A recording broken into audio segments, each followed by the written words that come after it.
So this is the Discourses. And in the Discourses, I'm drawing from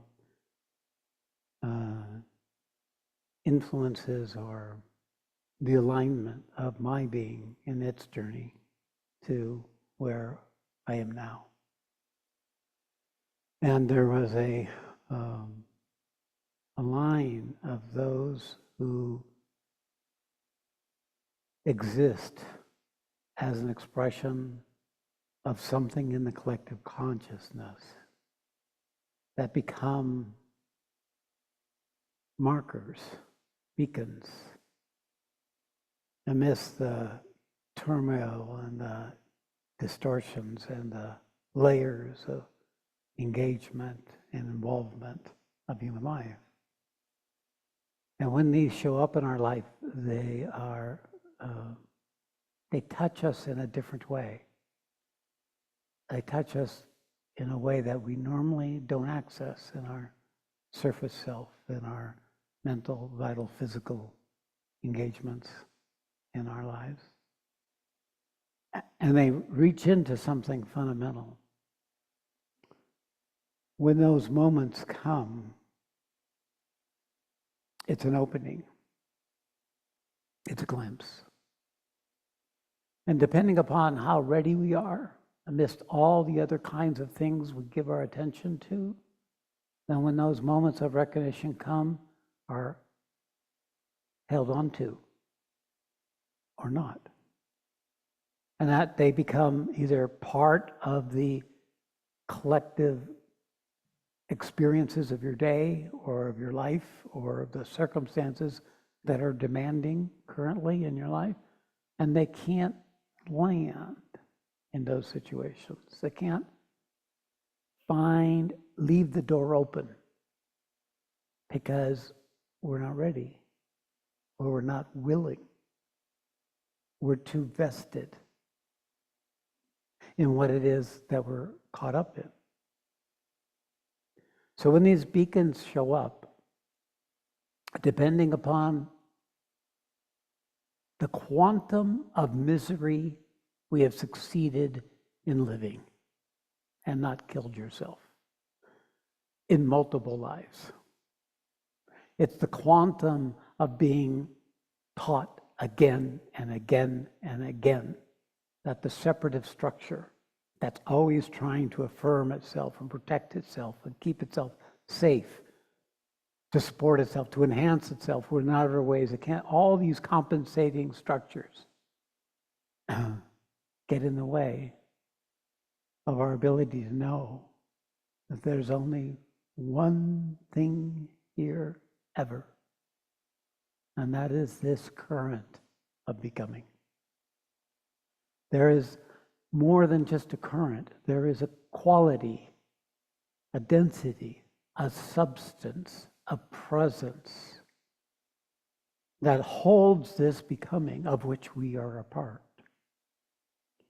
When we lose or get lost in the density of the content of our lives and our thinking and our feeling and our fears and our attachments, the stories that we made our own and the stories we made up and the things we put in the way, the issues of true circumstances where you were the victim and you were traumatized, and those situations where you got everything and then lost it.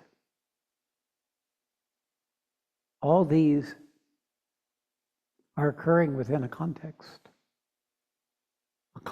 of this one principle. And this is what these beacons are pointing to. They're pointing to this one principle.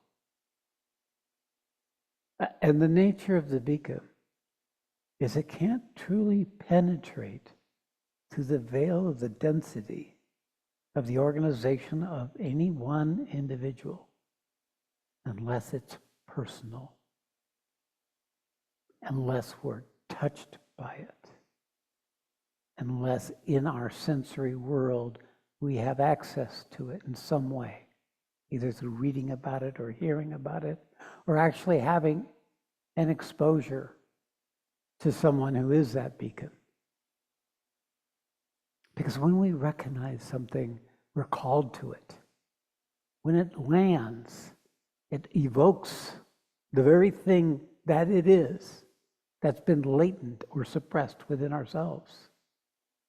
It calls us into another way to be, even if our old way is still screaming and making all its noise. It's merging in a response to something that actually has always been known. That if we know it there, if we know it or not, if we're in touch with it or not,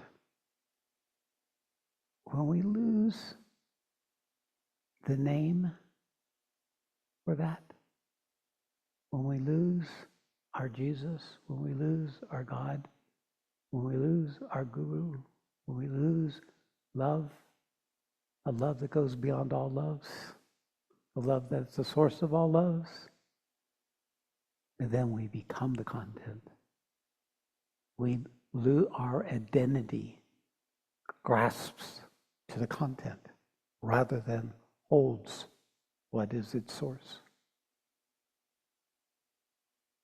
The source of our attention, the source of the miracle of our fact that we have a body and that we exist, the source of that which allows life to even show up as a possibility to be experienced or to be known, to grow, to learn, to develop, to find our way even as human beings, little less spiritual beings.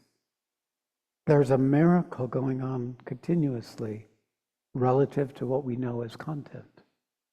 Something that is larger, that holds it all.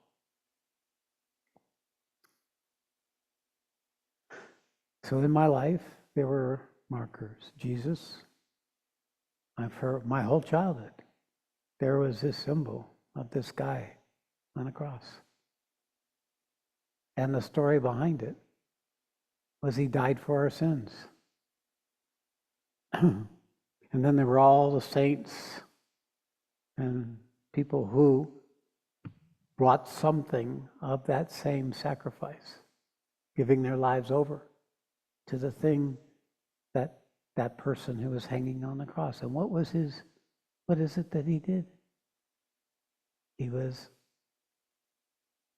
a beacon. He was a human expression of the principle of that current in a human form, and that expression is unconditional love.